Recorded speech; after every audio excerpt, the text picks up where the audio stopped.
La Biblia aborda una variedad de temas que guían la vida moral y espiritual de los creyentes. Uno de estos temas es la lujuria, que se considera un deseo excesivo e incontrolado por placeres sexuales. La lujuria es vista como un pecado que puede alejar a las personas de una vida recta y centrada en Dios. A lo largo de las Escrituras se encuentran numerosos versículos que advierten contra los peligros de la lujuria y ofrecen orientación sobre cómo vivir una vida pura y santa. En este video, les presentamos una selección de 20 versículos que ilustran las enseñanzas de Jesús sobre la lujuria. Si te gusta este contenido, no olvides suscribirte, dejar un comentario y compartirlo con tus amigos. Comencemos. Número 1. Mateo 5:28. Pero yo os digo que cualquiera que mira a una mujer para codiciarla, ya adulteró con ella en su corazón.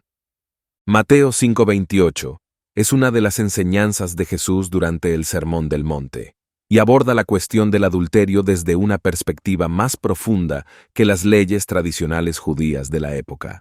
En este versículo, Jesús dice: Pero yo os digo que cualquiera que mira a una mujer para codiciarla, ya adulteró con ella en su corazón. Esta declaración es significativa porque amplía el entendimiento del pecado de adulterio más allá del acto físico, abarcando también los pensamientos y deseos internos.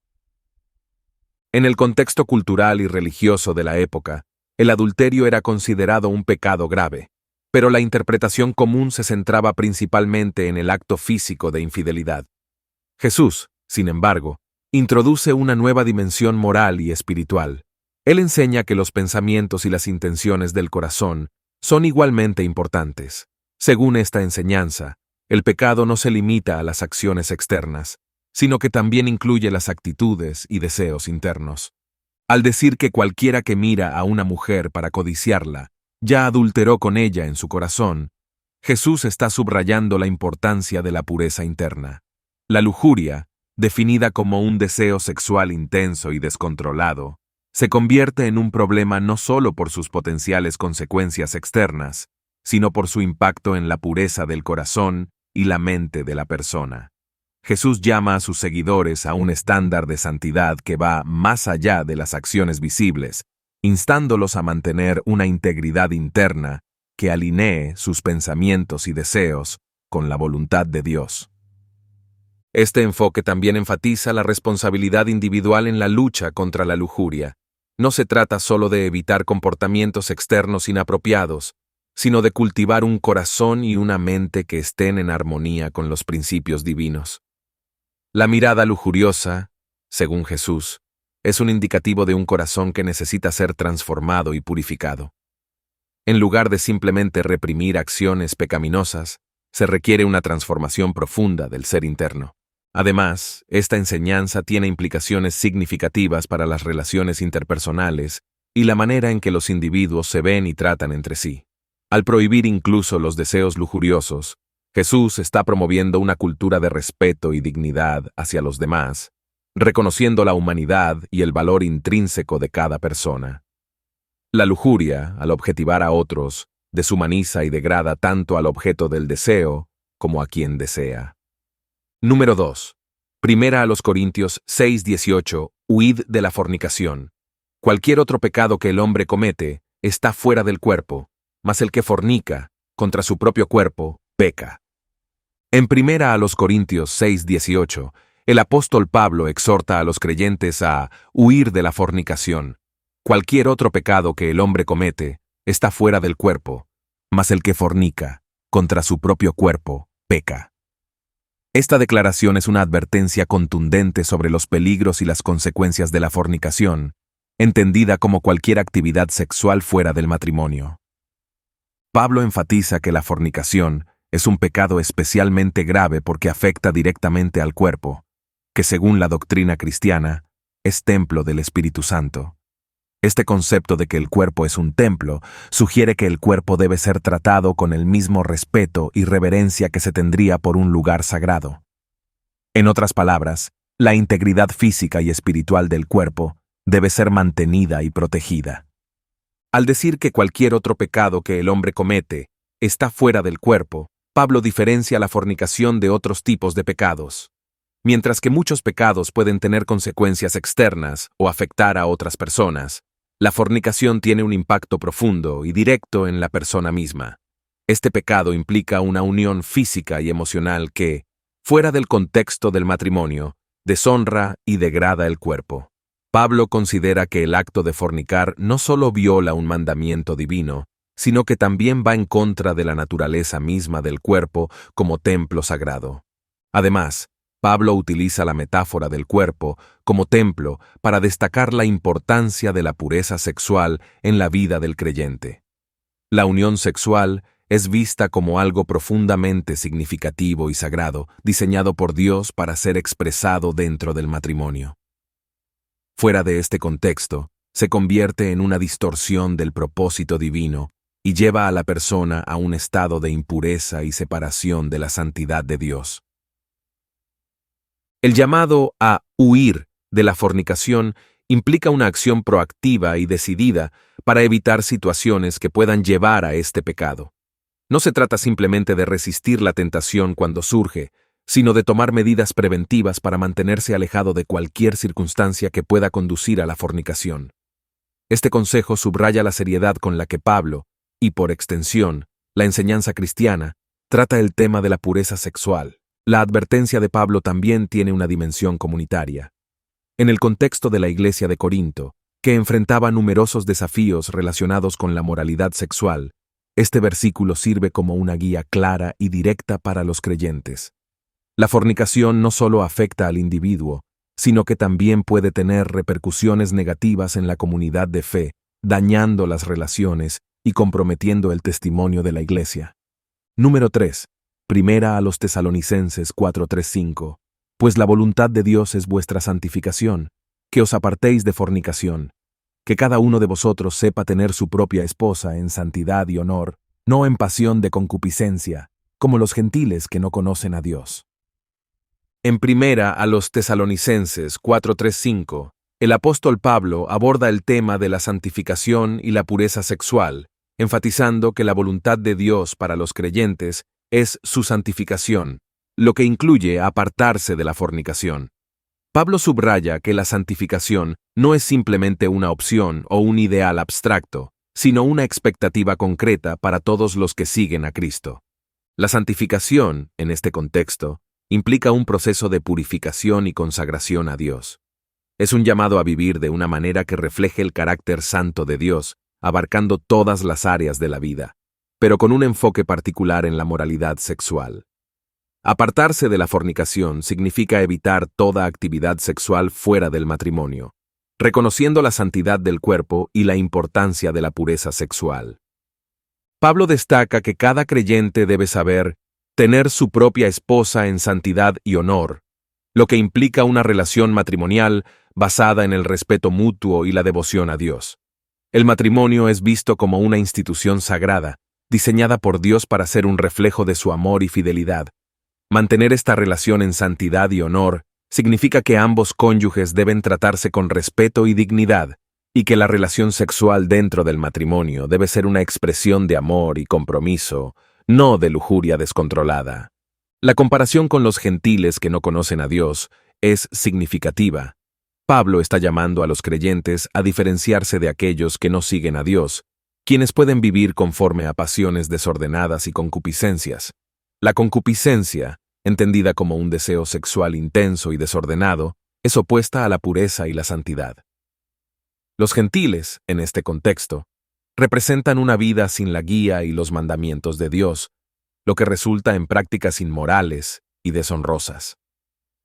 La voluntad de Dios es que sus seguidores no solo eviten el pecado, sino que vivan vidas transformadas por el Espíritu Santo, reflejando su carácter santo en cada aspecto de su vida, incluyendo su sexualidad. Este llamado a la santificación es un recordatorio de que los creyentes están apartados para un propósito especial y deben vivir de manera que honre a Dios. Número 4. Gálatas 5:19-21. Y manifiestas son las obras de la carne, que son adulterio, fornicación, inmundicia, lascivia, idolatría, hechicerías, enemistades, pleitos, celos, iras, contiendas, disensiones, herejías, envidias, homicidios, borracheras, orgías y cosas semejantes a estas, acerca de las cuales os amonesto, como ya os lo he dicho antes, que los que practican tales cosas no heredarán el reino de Dios. En Gálatas 5, 19, 21, el apóstol Pablo ofrece una lista de comportamientos que él denomina las obras de la carne, contrastándolos con el fruto del Espíritu que menciona en los versículos posteriores. Pablo comienza afirmando que estas obras son manifiestas, lo que significa que son claramente reconocibles y evidentes en la vida de aquellos que viven de acuerdo con sus deseos carnales y no conforme al Espíritu de Dios.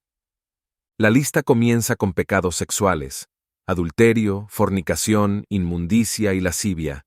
Adulterio se refiere a la infidelidad dentro del matrimonio, mientras que fornicación abarca toda actividad sexual fuera del matrimonio. La inmundicia incluye cualquier forma de impureza sexual, y la lascivia implica un comportamiento desenfrenado y desvergonzado en busca de placer sexual.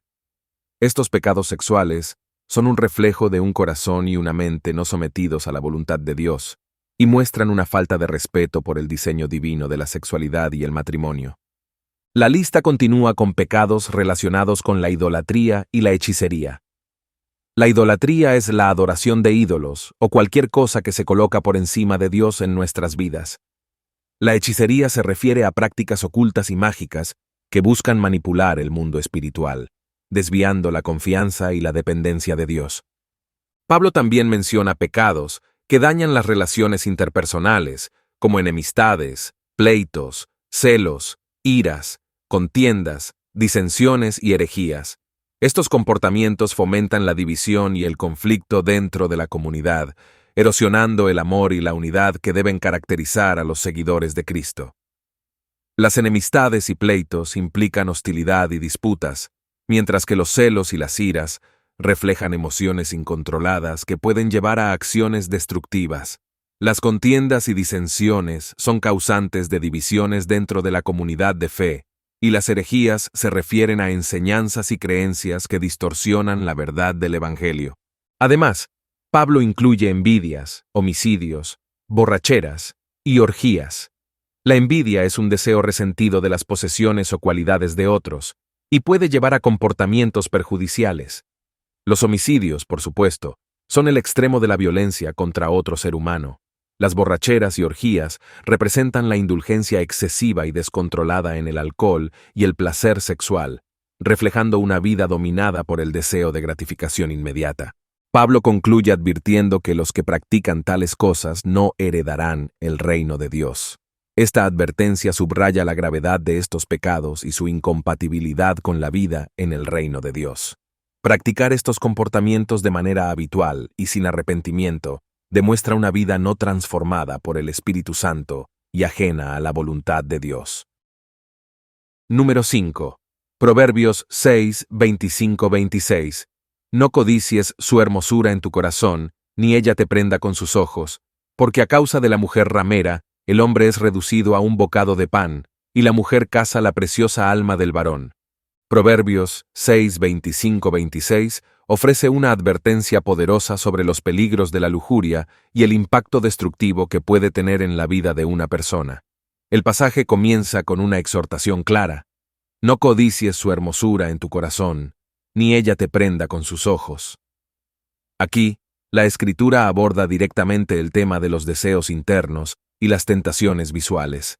La advertencia de no codiciar la hermosura en el corazón subraya la importancia de controlar los pensamientos y deseos internos. Este consejo es esencial porque los pensamientos lujuriosos pueden llevar a acciones pecaminosas. Jesús mismo refuerza esta idea en Mateo 5:28, cuando dice que el mero acto de mirar a alguien con lujuria es equivalente a cometer adulterio en el corazón. La segunda parte del versículo advierte contra ser cautivado por los ojos de una mujer. La idea es que el encanto visual puede ser una trampa peligrosa, conduciendo a decisiones imprudentes y a la ruina moral y espiritual.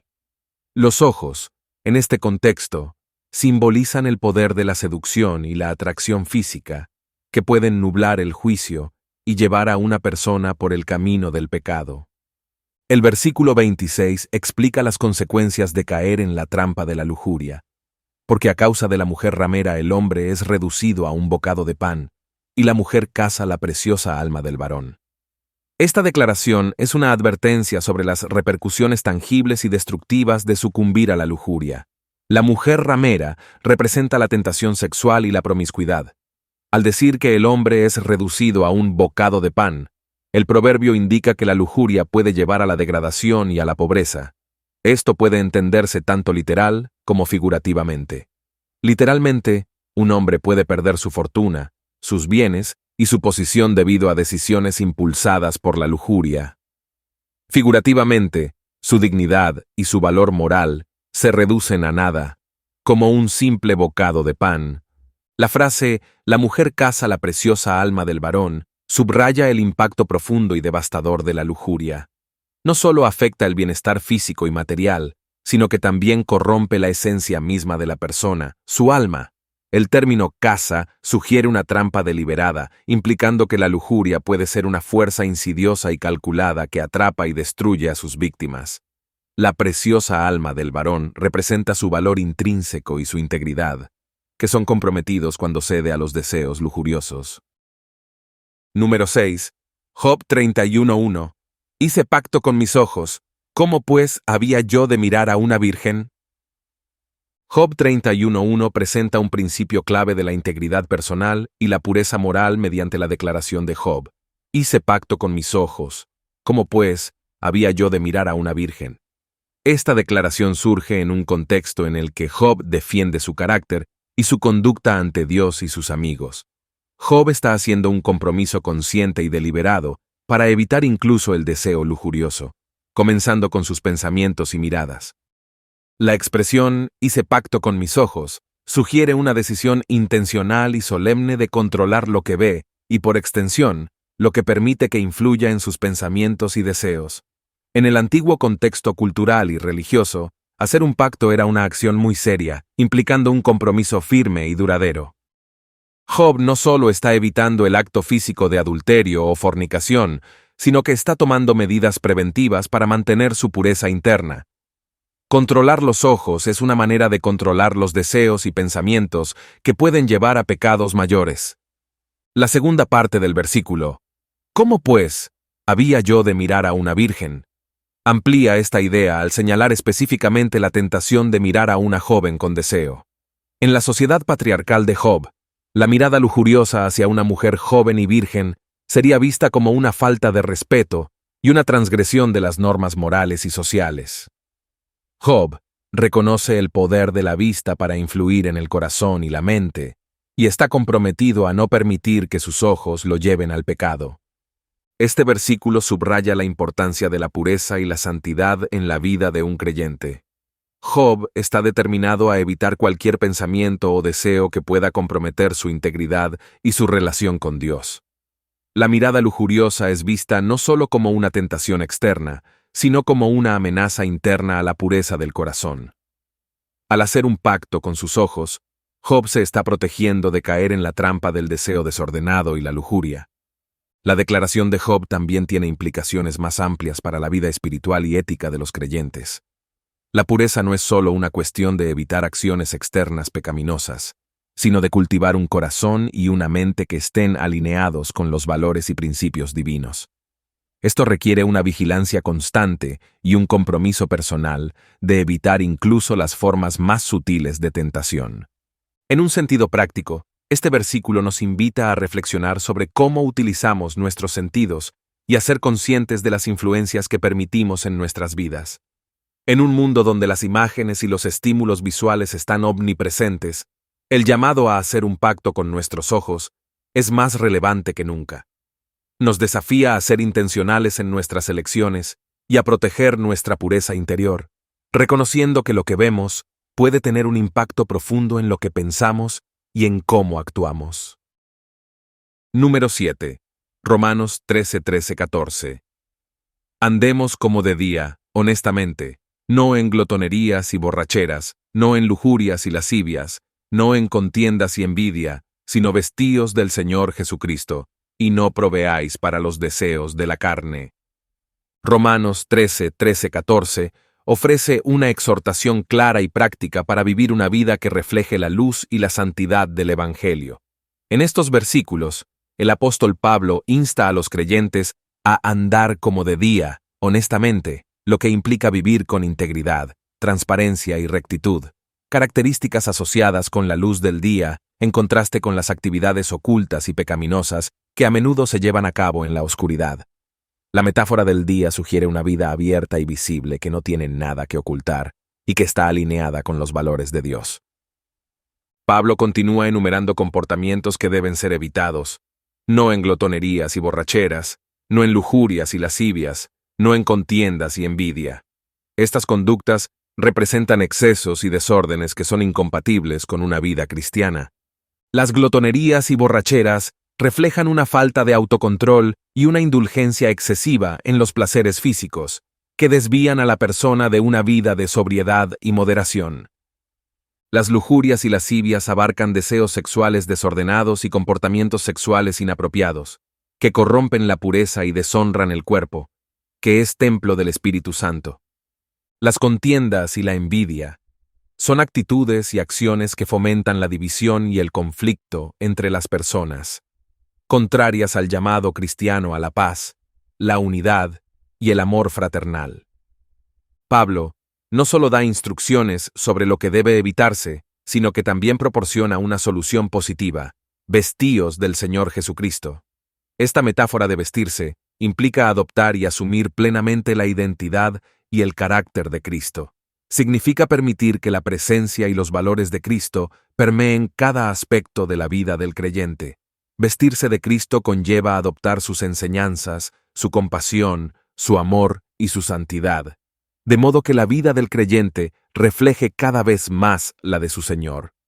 El consejo final, no proveáis para los deseos de la carne, subraya la necesidad de una vigilancia continua contra los deseos y tentaciones que provienen de la naturaleza pecaminosa.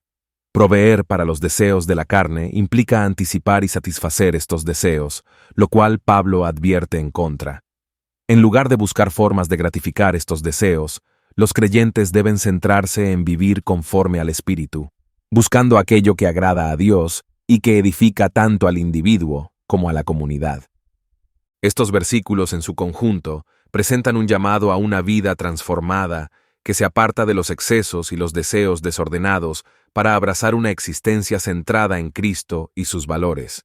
Pablo llama a los creyentes a ser conscientes de su conducta, a vivir de manera que honre a Dios y a evitar aquello que pueda desviarlos de su camino espiritual. La imagen de vestirse de Cristo y vivir como de día es un poderoso recordatorio de la necesidad de una vida íntegra y comprometida con los principios del Evangelio, viviendo en la luz y reflejando el carácter de Jesús en todas las áreas de la vida. Número 8. Efesios 5:3. Pero fornicación y toda inmundicia, o avaricia, ni aun se nombre entre vosotros, como conviene a santos. Efesios 5:3 proporciona una instrucción clara y contundente para los creyentes. Pero fornicación y toda inmundicia, o avaricia, ni aun se nombre entre vosotros, como conviene a santos. Este versículo está enmarcado en una exhortación más amplia de Pablo sobre cómo deben vivir aquellos que han sido llamados a ser hijos de Dios.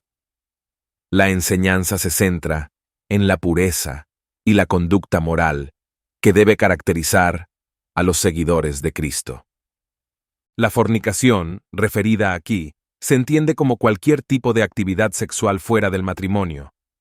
Pablo subraya que tales comportamientos no deben ni siquiera mencionarse entre los creyentes. Esta fuerte prohibición destaca la gravedad de estos actos y su absoluta incompatibilidad con la vida cristiana. La pureza sexual es una parte esencial de la santidad a la que los creyentes están llamados. La inmundicia se refiere a todo tipo de impureza moral y física, abarcando no solo los actos sexuales inapropiados, sino también cualquier comportamiento o pensamiento que sea impuro. Esta inclusión de toda inmundicia amplia la perspectiva de la pureza, sugiriendo que los creyentes deben mantenerse alejados de cualquier cosa que pueda contaminar su mente, cuerpo o espíritu. La avaricia es el deseo insaciable de poseer más de lo necesario, ya sea dinero, bienes materiales o incluso poder.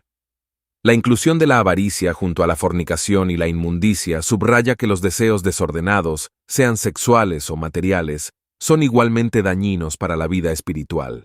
La avaricia, al igual que la inmoralidad sexual, refleja un corazón que busca satisfacción en cosas terrenales en lugar de en Dios. Pablo enfatiza que ni siquiera deben ser mencionados estos comportamientos entre los creyentes. Este fuerte lenguaje no solo prohíbe la práctica de tales actos, sino que también desalienta cualquier tipo de conversación o tolerancia hacia ellos.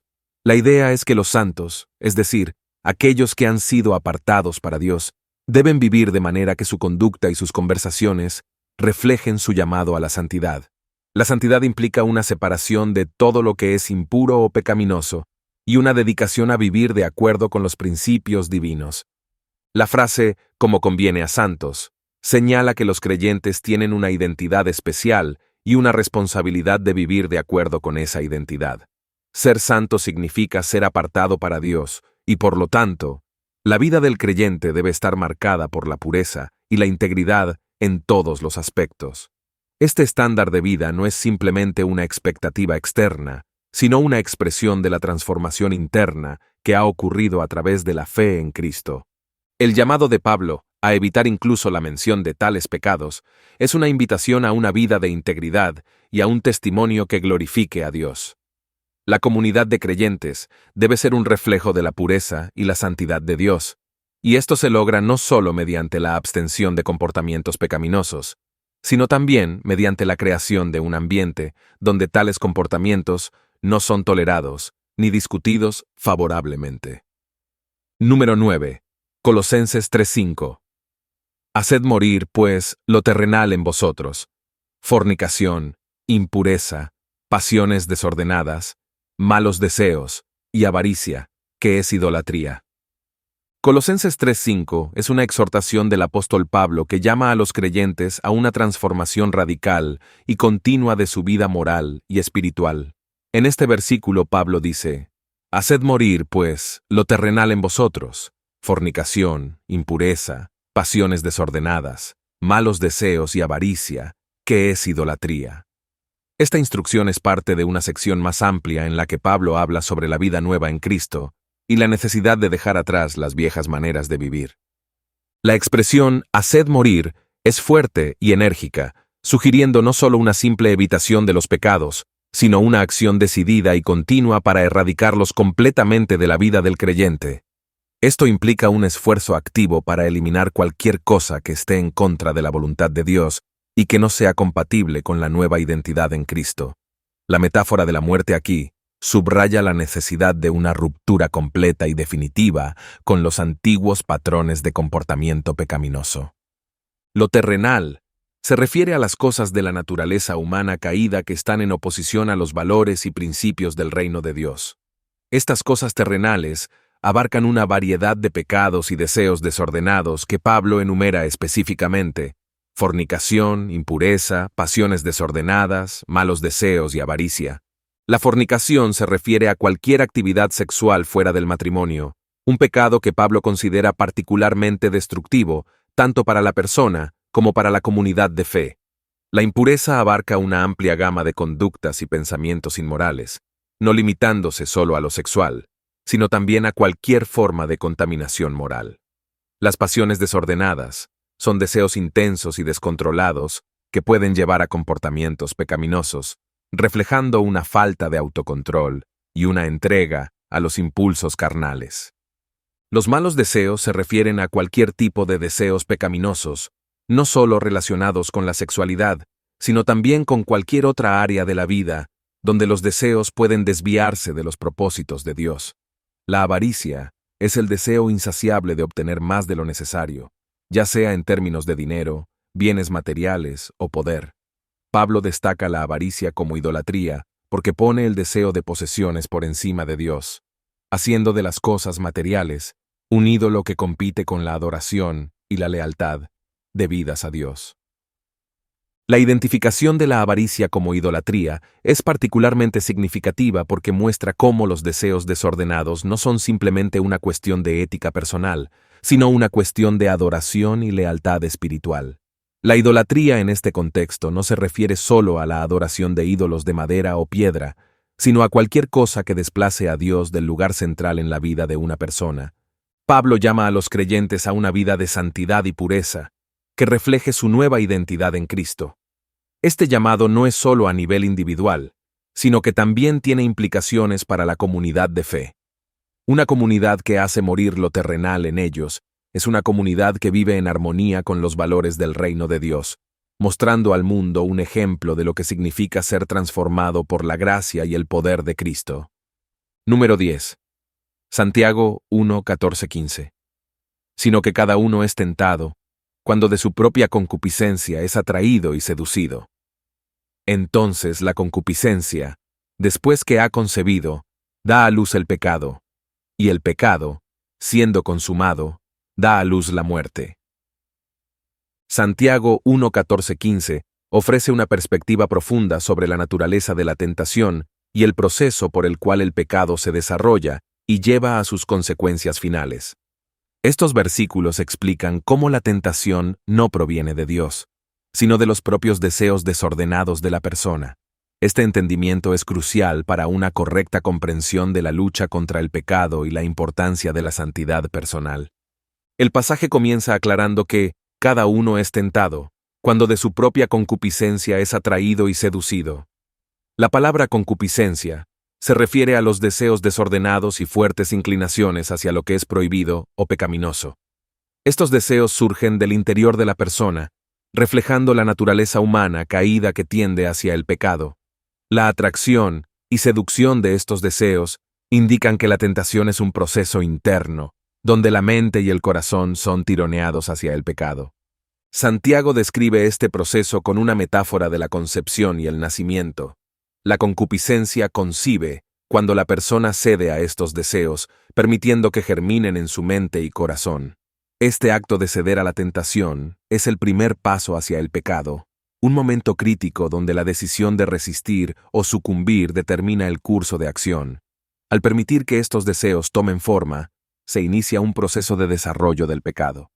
El siguiente paso en el proceso es que la concupiscencia da a luz el pecado. Aquí, la metáfora del nacimiento subraya que el pecado es el resultado inevitable de ceder a los deseos desordenados. El pecado, entonces, no es un evento aislado, sino el fruto de un proceso interno que comienza con la tentación. Este nacimiento del pecado puede manifestarse en diversas formas, dependiendo de los deseos específicos a los que se ha cedido. Finalmente, Santiago advierte que el pecado, siendo consumado, da a luz la muerte. La consumación del pecado se refiere a la culminación de su desarrollo y a la persistencia en el comportamiento pecaminoso. Esta etapa final implica una separación y alejamiento de Dios, ya que el pecado crea una barrera entre el hombre y su Creador. La muerte, en este contexto, no se limita a la muerte física, sino que abarca la muerte espiritual y eterna. Es la consecuencia última y más grave del pecado no arrepentido y persistente. Este pasaje subraya la importancia de la vigilancia y la resistencia desde el primer momento de la tentación. Al entender que la tentación proviene de los propios deseos desordenados, los creyentes son llamados a ser conscientes de sus inclinaciones internas y a someterlas al control del Espíritu Santo. La lucha contra el pecado comienza en el corazón y la mente, donde los deseos deben ser evaluados y controlados para evitar que se conviertan en pecado. Además, la enseñanza de Santiago resalta la gravedad del pecado y sus consecuencias. Al describir el proceso desde la tentación hasta la muerte, se muestra claramente que el pecado no es simplemente una serie de actos aislados, sino un camino que lleva a la separación definitiva de Dios. Este entendimiento debería motivar a los creyentes a buscar la santidad y a resistir la tentación con firmeza y determinación. Número 11. Primera de Pedro 2:11. Amados, yo os ruego, como a extranjeros y peregrinos, que os abstengáis de los deseos carnales que batallan contra el alma.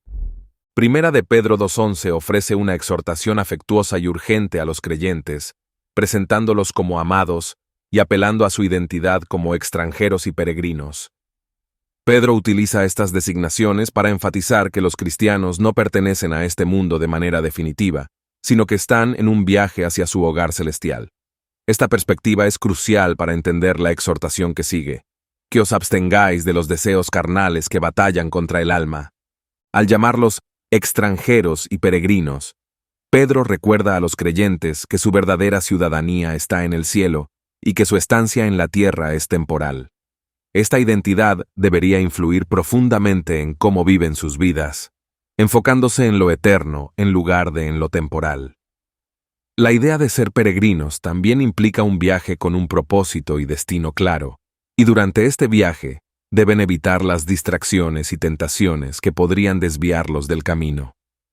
La exhortación a abstenerse de los deseos carnales se refiere a los deseos y pasiones que provienen de la naturaleza humana caída, los cuales son contrarios a la voluntad de Dios. Estos deseos carnales abarcan una amplia gama de comportamientos y pensamientos pecaminosos, desde la inmoralidad sexual hasta la avaricia, la ira y la envidia. Pedro advierte que estos deseos no solo son pecaminosos en sí mismos, sino que también batallan contra el alma. La frase batallan contra el alma sugiere una lucha interna constante. Los deseos carnales no solo afectan el cuerpo, sino que también tienen un impacto profundo y negativo en la vida espiritual. Esta batalla interna puede debilitar la fe, erosionar la paz y la alegría, y alejar al creyente de una relación íntima con Dios. La guerra que los deseos carnales libran contra el alma subraya la necesidad de una vigilancia continua y una resistencia activa contra estas tentaciones. Pedro, al dirigirse a los creyentes como amados, resalta su afecto y preocupación pastoral por ellos. Este término cariñoso refuerza que su exhortación no es solo una regla fría o una advertencia severa, sino un consejo lleno de amor y cuidado. Pedro desea lo mejor para sus lectores y sabe que ceder a los deseos carnales tendrá consecuencias destructivas tanto en esta vida como en la vida por venir. Además, la llamada a abstenerse de estos deseos tiene una dimensión comunitaria. Los cristianos están llamados a ser un testimonio vivo de la transformación que Cristo ha hecho en sus vidas. Al vivir de manera diferente, resistiendo los deseos carnales, los creyentes no solo protegen su propia alma, sino que también reflejan la santidad y el amor de Dios al mundo que los rodea. Este testimonio puede ser una poderosa herramienta de evangelización, mostrando a otros el poder redentor de Dios. Número 12. Segunda de Timoteo 2:22. Huye también de las pasiones juveniles, y sigue la justicia, la fe, el amor y la paz, con los que de corazón limpio invocan al Señor. Segunda de Timoteo 2:22 ofrece una exhortación clara y práctica a los creyentes, particularmente a los jóvenes, sobre cómo vivir una vida piadosa y apartada de las tentaciones que pueden desviarles del camino de Dios. Pablo, escribiendo a su joven discípulo Timoteo, le aconseja huir de las pasiones juveniles y seguir la justicia, la fe, el amor y la paz. Este consejo es tanto preventivo como positivo, proporcionando una guía sobre lo que debe evitarse y lo que debe perseguirse. La instrucción de huir de las pasiones juveniles sugiere una acción inmediata y decisiva.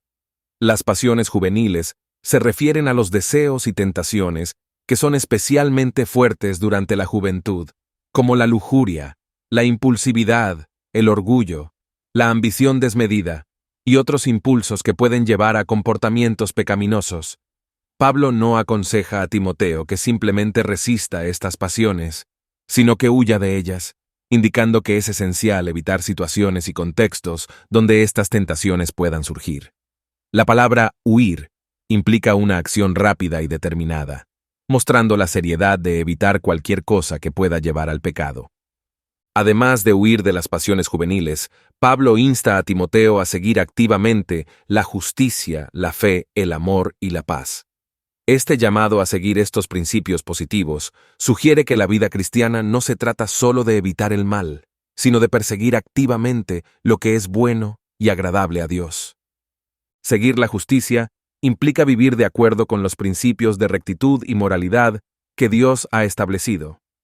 La justicia en la vida de un creyente se refleja en la honestidad, la integridad y la conducta ética en todas las áreas de la vida.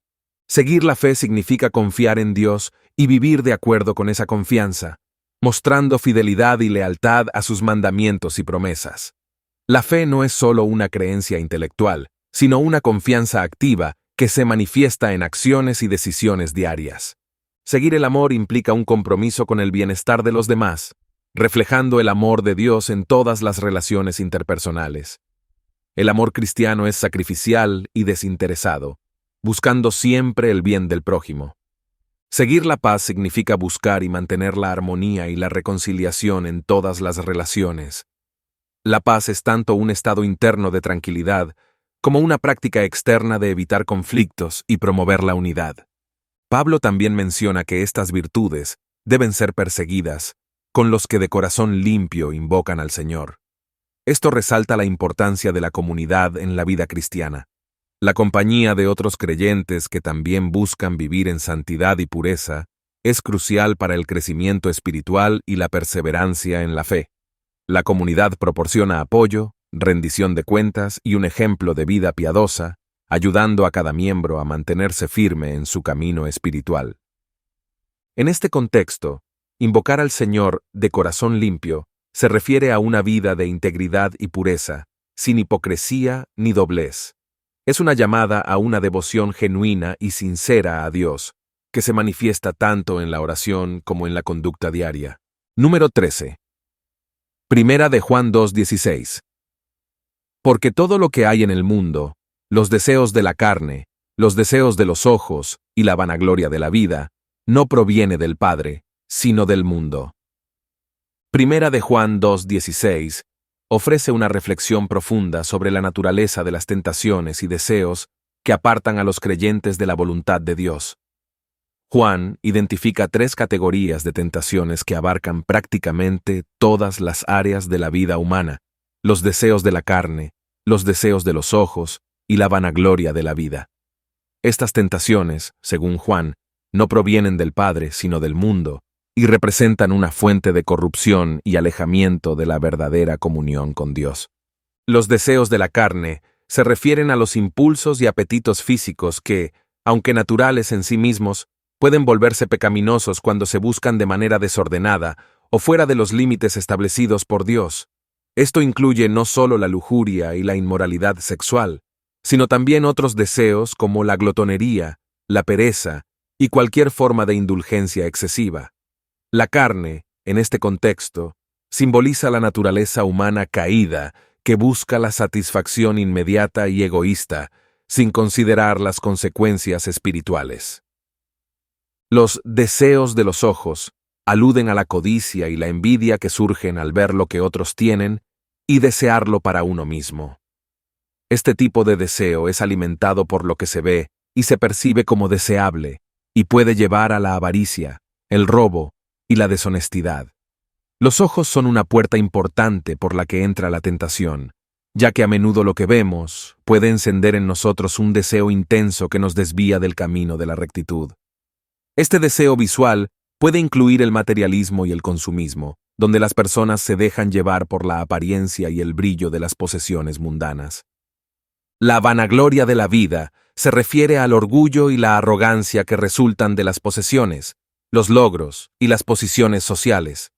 Este tipo de orgullo es una confianza vana en uno mismo y en lo que se tiene, en lugar de depender de Dios. La vanagloria lleva a una vida centrada en el ego y en la búsqueda de reconocimiento y admiración por parte de los demás. Es una ilusión de autosuficiencia que ignora la necesidad de humildad y dependencia de Dios. La vanagloria de la vida puede manifestarse en el deseo de poder, estatus y reconocimiento social, donde la persona busca ser exaltada y admirada por los demás. Juan deja claro que estas 3 formas de tentación no provienen del Padre, sino del mundo. Esto establece una distinción fundamental entre lo que es de Dios y lo que es del mundo. El mundo, en este contexto, no se refiere a la creación física, sino al sistema de valores y prácticas que están en oposición a Dios. Este sistema mundano promueve la satisfacción inmediata, la gratificación de los deseos egoístas y la exaltación del yo por encima de la sumisión a Dios.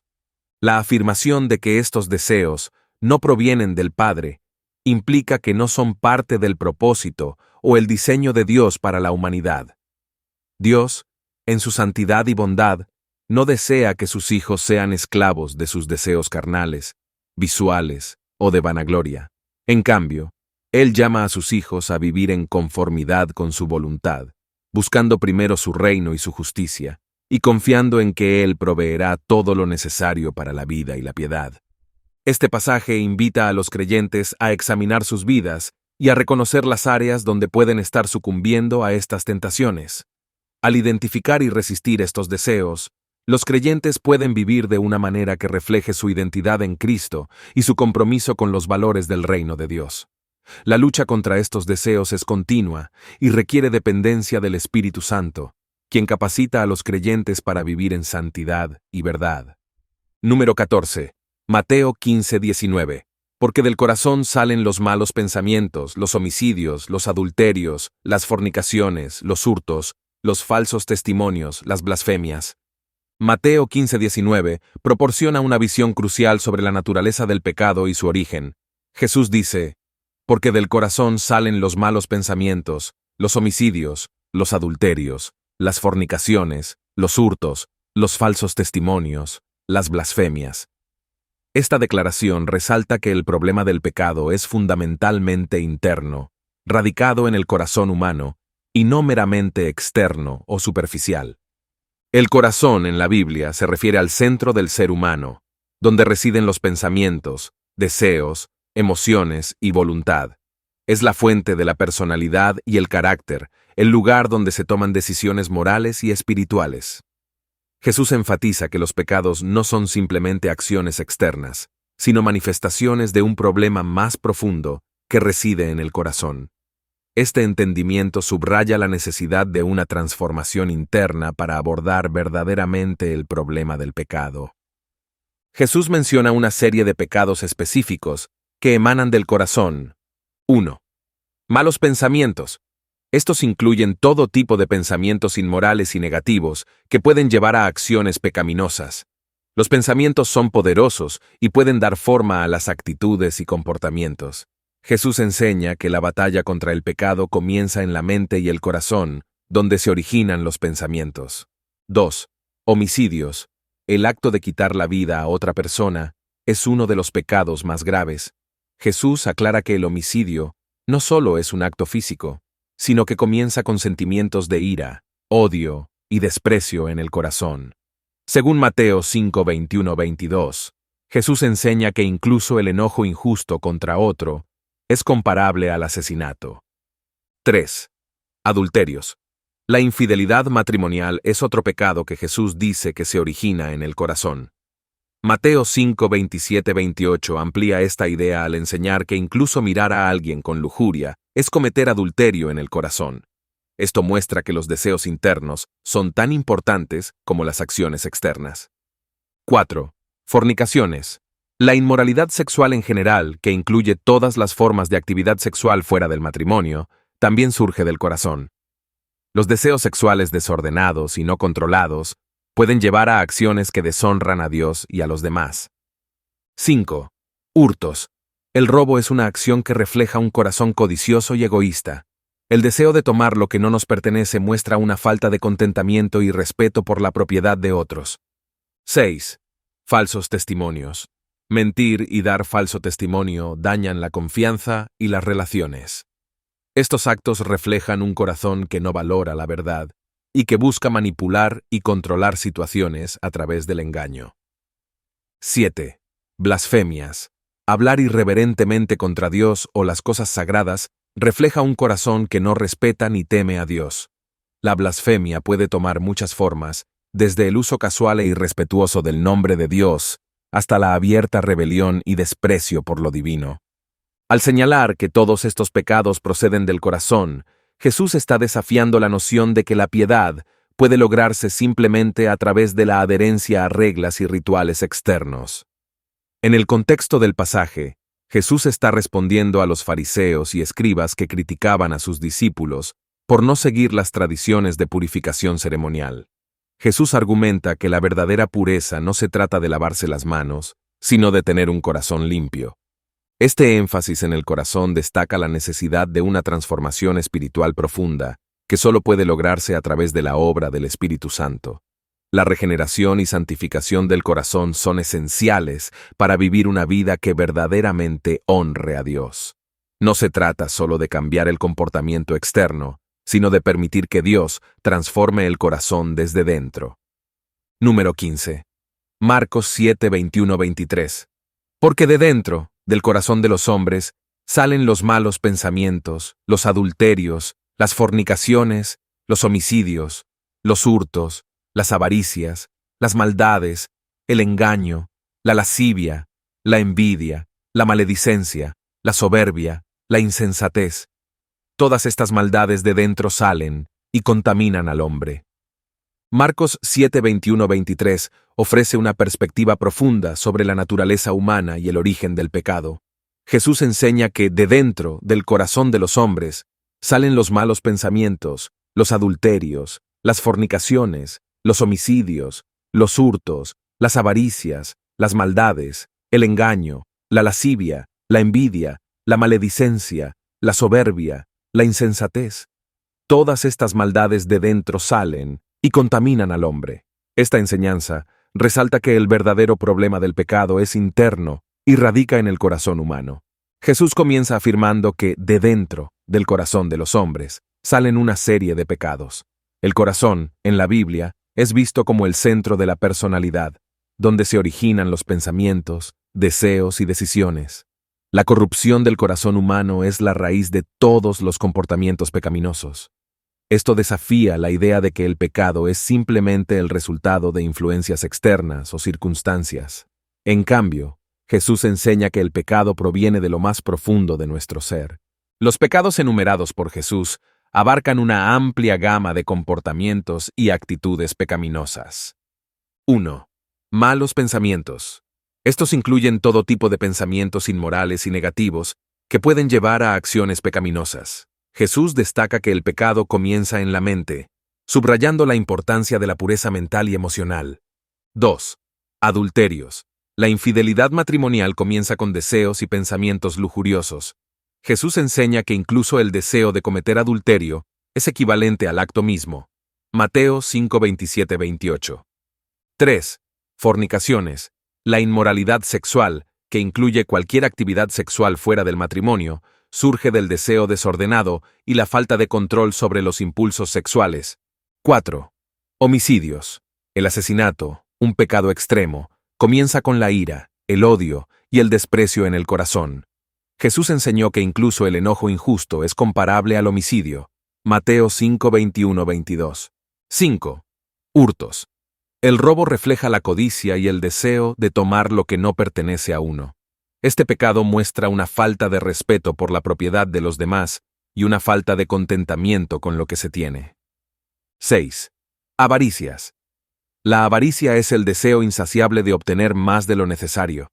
Es una forma de idolatría, donde se pone el deseo de posesiones por encima de Dios. 7. Maldades. Este término general incluye todo tipo de comportamiento malvado y perjudicial. Refleja una disposición hacia la malicia y la destrucción. 8. Engaño. La deshonestidad y el engaño reflejan un corazón que no valora la verdad.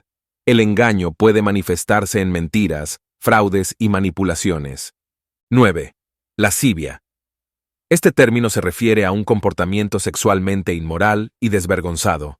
Refleja una falta de autocontrol y una entrega a los deseos carnales. 10. Envidia. La envidia es el resentimiento hacia los demás por lo que tienen. Este pecado revela un corazón insatisfecho y amargado. 11. Maledicencia. Hablar mal de otros, difamar y calumniar es un pecado que daña las relaciones y refleja un corazón lleno de odio y resentimiento. 12. Soberbia. El orgullo y la arrogancia son actitudes que elevan al yo por encima de los demás y, en última instancia, por encima de Dios. 13. Insensatez. La falta de sabiduría y juicio refleja una vida dirigida por la imprudencia y la falta de discernimiento espiritual. Jesús concluye diciendo que todas estas maldades de dentro salen y contaminan al hombre. Esto indica que la verdadera contaminación no viene de factores externos, sino de los propios pensamientos y deseos pecaminosos. Este enfoque interno desafía la noción de que la pureza puede lograrse simplemente a través de rituales externos o comportamientos visibles. En cambio, Jesús llama a una transformación interna, donde el corazón es purificado y alineado con los valores de Dios. La enseñanza de Jesús en Marcos 7, 21-23 subraya la necesidad de un cambio radical en el interior del ser humano. La transformación espiritual y moral comienza con el arrepentimiento y la renovación del corazón por el Espíritu Santo. Solo a través de esta transformación interna se puede lograr una vida que refleje la santidad y la pureza de Dios. Número 16. Hebreos 13:4. Honroso sea en todos el matrimonio, y el lecho sin mancilla, pero a los fornicarios y a los adúlteros los juzgará Dios. Hebreos 13:4 proporciona una declaración contundente sobre la santidad del matrimonio y la importancia de la pureza sexual. El versículo dice: honroso sea en todos el matrimonio, y el lecho sin mancilla, pero a los fornicarios y a los adúlteros los juzgará Dios.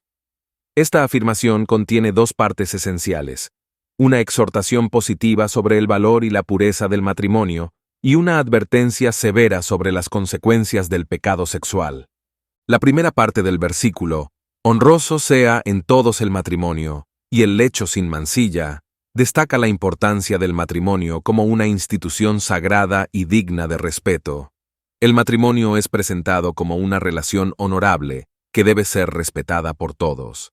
En el contexto bíblico, el matrimonio es un pacto sagrado establecido por Dios, diseñado para reflejar la relación entre Cristo y la Iglesia. Esta relación no solo es importante a nivel personal y comunitario, sino que también tiene un profundo significado espiritual. El lecho sin mancilla se refiere a la pureza sexual dentro del matrimonio. La expresión sugiere que la relación sexual entre esposos debe ser mantenida pura y libre de contaminación. En otras palabras, las relaciones sexuales dentro del matrimonio deben ser caracterizadas por la fidelidad, el respeto mutuo y la santidad. Esta pureza no solo implica evitar la infidelidad física, sino también mantener una actitud de amor y compromiso que honre a Dios y a la pareja.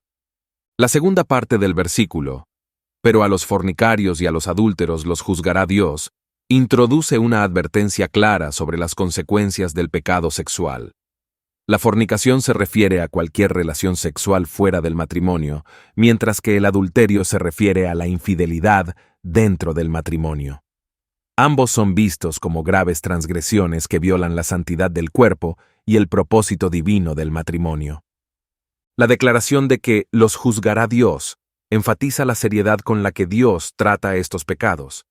El juicio divino no es solo un castigo futuro, sino también una llamada a la responsabilidad y la rendición de cuentas en el presente. Dios, en su justicia y santidad, no tolera el pecado sexual porque destruye la integridad del individuo, daña las relaciones y deshonra el diseño divino para la sexualidad humana. Esta advertencia también sirve como una llamada al arrepentimiento y a la búsqueda de la restauración a través de la gracia y el perdón de Dios. Además, esta enseñanza subraya que la pureza sexual no es solo una cuestión personal, sino que tiene implicaciones comunitarias y espirituales. El respeto y la pureza dentro del matrimonio fortalecen la comunidad de fe y reflejan el carácter de Dios. Por el contrario, la inmoralidad sexual debilita la comunidad y distorsiona el testimonio cristiano. En el contexto de la carta a los Hebreos, este versículo es parte de una serie de exhortaciones prácticas sobre cómo vivir una vida que agrade a Dios. La carta a los Hebreos está escrita para animar a los creyentes a perseverar en la fe y vivir de acuerdo con los principios del Evangelio. La instrucción sobre el matrimonio y la pureza sexual se alinea con este propósito, llamando a los creyentes a vivir de manera santa y honorable. Número 17. Segunda de Pedro 2:9-10. Sabe el Señor librar de tentación a los piadosos y reservar a los injustos para ser castigados en el día del juicio, y mayormente a aquellos que, siguiendo la carne, andan en concupiscencia e inmundicia y desprecian el señorío. Segunda de Pedro 2, 9-10 nos ofrece una comprensión profunda sobre la justicia de Dios, su capacidad para librar a los piadosos de la tentación y la inevitabilidad del juicio para los injustos. Estos versículos, escritos por el apóstol Pedro, destacan dos verdades esenciales: la protección divina para los justos y el juicio reservado para los impíos, especialmente para aquellos que viven según sus deseos carnales y desprecian la autoridad divina. La primera parte del versículo: ¿sabe el Señor librar de tentación a los piadosos?, resalta la soberanía y el cuidado de Dios hacia aquellos que le son fieles. Dios, en su omnisciencia y poder, tiene la capacidad de proteger y guiar a los piadosos, aquellos que buscan vivir conforme a sus mandamientos y en comunión con Él. Esta declaración ofrece una gran esperanza y consuelo para los creyentes, asegurándoles que, a pesar de las pruebas y tentaciones que puedan enfrentar, Dios está presente para librarlos. Esta protección no siempre significa la eliminación de las dificultades, sino más bien la provisión de fuerza y sabiduría para superar las tentaciones y mantenerse firmes en la fe. La segunda parte del versículo, y reservar a los injustos para ser castigados en el día del juicio, subraya la justicia de Dios. Los injustos, aquellos que viven en rebelión contra Dios y practican el mal, están reservados para el castigo en el día del juicio. Esta reserva implica una certeza del juicio divino, que es inevitable e ineludible. La justicia de Dios asegura que el mal no quedará impune y que cada persona será responsable de sus acciones. Pedro está advirtiendo que este tipo de vida, caracterizada por la indulgencia en deseos carnales y el desprecio de la autoridad divina, está bajo el juicio de Dios. Aquellos que persisten en tales prácticas están destinados a enfrentar el castigo divino en el día del juicio. Esta advertencia es una llamada a la sobriedad y al arrepentimiento, recordando a los creyentes y no creyentes, por igual que la justicia de Dios es inflexible y que la rebelión contra su autoridad tiene consecuencias eternas. Estos versículos también tienen un contexto más amplio dentro de la carta de Pedro, donde él está refutando a los falsos maestros y advirtiendo sobre sus enseñanzas y comportamientos corruptos. Los falsos maestros a menudo prometen libertad mientras viven en esclavitud al pecado y llevan a otros por el mismo camino destructivo. Pedro está asegurando a sus lectores que Dios es capaz de distinguir entre los justos y los injustos, protegiendo a los primeros y reservando juicio para los segundos. Número 18. Primera a los Corintios 10:13. No os ha sobrevenido ninguna tentación que no sea humana, pero fiel es Dios, que no os dejará ser tentados más de lo que podéis resistir, sino que dará también juntamente con la tentación la salida, para que podáis soportar. Primera a los Corintios 10:13 ofrece una poderosa y alentadora promesa sobre la naturaleza de la tentación y la fidelidad de Dios en ayudar a los creyentes a enfrentarla. Pablo escribe: No os ha sobrevenido ninguna tentación que no sea humana, pero fiel es Dios, que no os dejará ser tentados más de lo que podéis resistir, sino que dará también juntamente con la tentación la salida, para que podáis soportar. Este versículo es un recordatorio tanto de la realidad de la tentación como del compromiso de Dios con sus hijos para ayudarlos a superar cualquier prueba. La primera parte del versículo, no os ha sobrevenido ninguna tentación que no sea humana, nos asegura que las tentaciones que enfrentamos son comunes a la experiencia humana. Esto significa que no estamos solos en nuestras luchas. Otros también han enfrentado y superado las mismas pruebas. Las tentaciones son una parte inherente de la condición humana y no son únicas ni insuperables. Al reconocer que nuestras tentaciones son compartidas, podemos encontrar consuelo y fuerza al saber que otros han pasado por lo mismo y han salido victoriosos. La segunda parte del versículo, pero fiel es Dios, cambia el enfoque hacia la fidelidad de Dios. Esta declaración subraya la confianza que podemos tener en el carácter y las promesas de Dios. La fidelidad de Dios significa que Él es constante, confiable y digno de confianza en todas las circunstancias. No nos abandonará ni nos dejará enfrentar las tentaciones solos. En su fidelidad, Dios proporciona el apoyo y los recursos necesarios para enfrentar cualquier desafío. Pablo continúa: que no os dejará ser tentados más de lo que podéis resistir. Esta promesa asegura a los creyentes que Dios conoce sus límites y no permitirá que enfrenten tentaciones que sean insuperables. Dios, en su sabiduría y amor, mide las pruebas que permite en nuestras vidas y no permitirá que sean más de lo que podamos soportar con su ayuda. Esto no significa que las tentaciones sean fáciles de superar, sino que siempre son manejables con la fuerza y la gracia que Dios proporciona. La última parte del versículo, sino que dará también juntamente con la tentación la salida, para que podáis soportar, nos asegura que con cada tentación, Dios también proporciona una manera de escape. Esta salida no es necesariamente una eliminación instantánea de la tentación, sino una forma de soportarla y vencerla. Dios nos da los medios para resistir y superar las pruebas, ya sea a través de la fortaleza espiritual, la sabiduría, el apoyo de la comunidad de fe o el poder del Espíritu Santo. Número 19. Segunda a los Corintios 12:21. Que cuando vuelva, me humille Dios entre vosotros, y quizá tenga que llorar por muchos de los que antes han pecado y no se han arrepentido de la inmundicia y fornicación y lascivia que han cometido. Segunda a los Corintios 12:21 expresa la preocupación de Pablo por el estado espiritual de la iglesia en Corinto. Él escribe, que cuando vuelva, me humille Dios entre vosotros, y quizá tenga que llorar por muchos de los que antes han pecado y no se han arrepentido de la inmundicia y fornicación y lascivia que han cometido. Este versículo revela varias capas de emociones y acciones esperadas tanto de Pablo como de la congregación. La frase, me humille Dios entre vosotros, muestra la profunda humildad de Pablo como líder espiritual.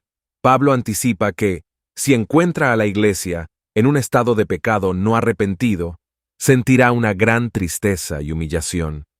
Esta humillación no es un castigo de Dios, sino una respuesta emocional de un pastor preocupado por su congregación. La tristeza y el dolor que Pablo anticipa provienen de su amor y preocupación por el bienestar espiritual de los corintios. Él sabe que el pecado sin arrepentimiento daña no solo a los individuos, sino también a la comunidad de fe en su totalidad.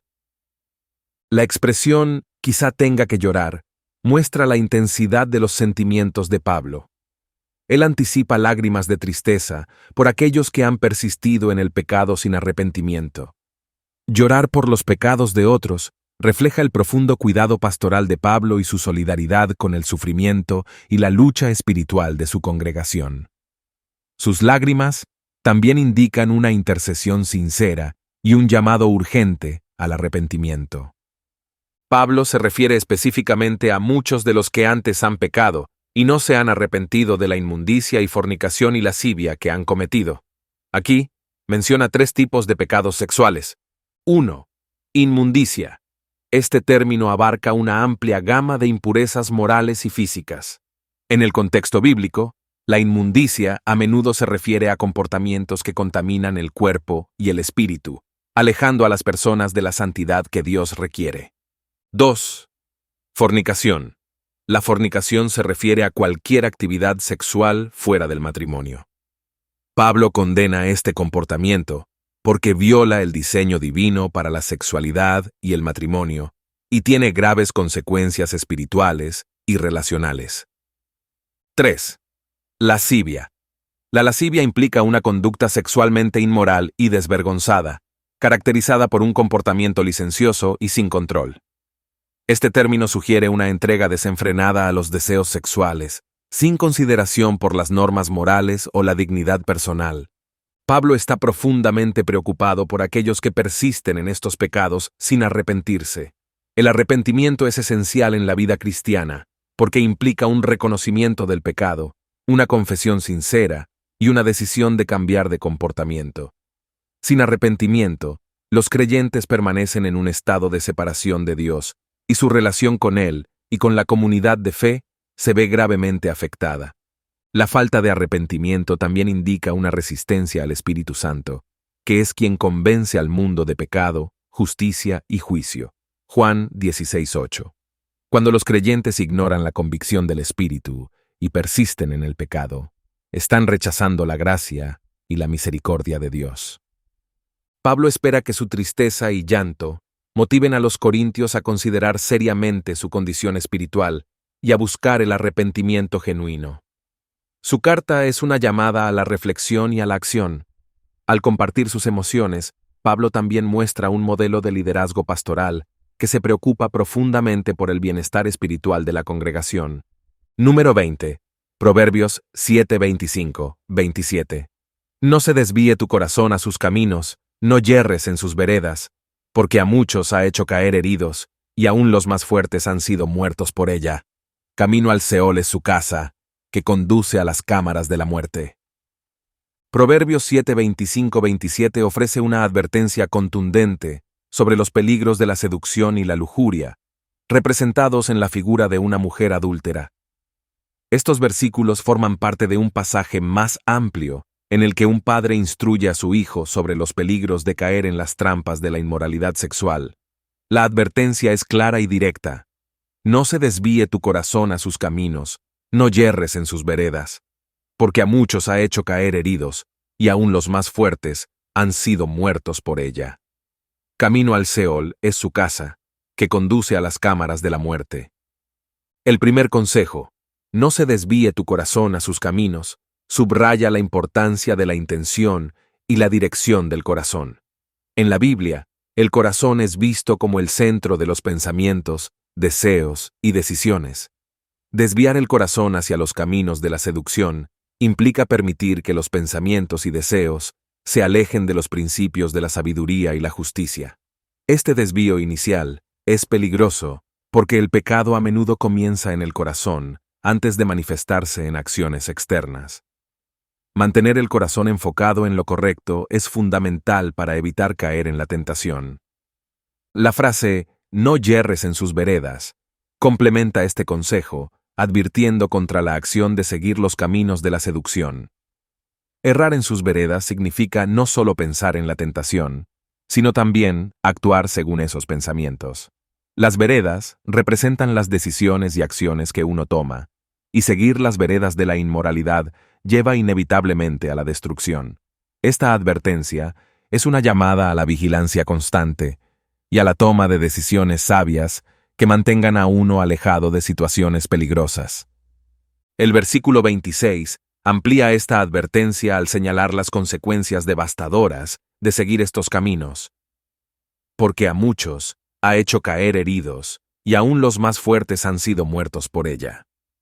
Aquí, el proverbio reconoce que la seducción tiene un poder significativo y ha llevado a la ruina a muchas personas. La referencia a los más fuertes sugiere que incluso aquellos que parecen ser moral y espiritualmente fuertes no están inmunes a la tentación. Esta advertencia subraya la necesidad de humildad y reconocimiento de la propia vulnerabilidad. Nadie está por encima del riesgo de caer en el pecado si no permanece vigilante y dependiente de la sabiduría y la guía de Dios. Finalmente, el versículo 27 proporciona una imagen sombría del destino final de aquellos que siguen estos caminos.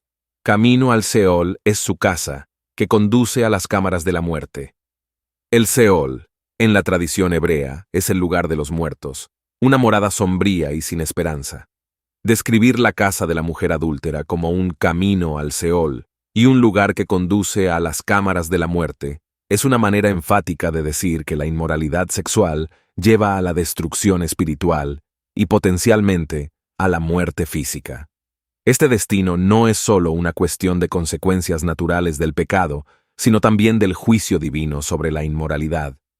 Estos versículos en Proverbios no solo advierten sobre los peligros de la lujuria y la seducción, sino que también destacan la importancia de la sabiduría y la obediencia a los mandamientos de Dios como medios para protegerse de tales peligros. La sabiduría en los Proverbios es personificada y presentada como una guía segura que protege contra los caminos destructivos. Al abrazar la sabiduría y seguir los caminos de la rectitud, uno puede evitar los peligros que llevan a la ruina y la muerte.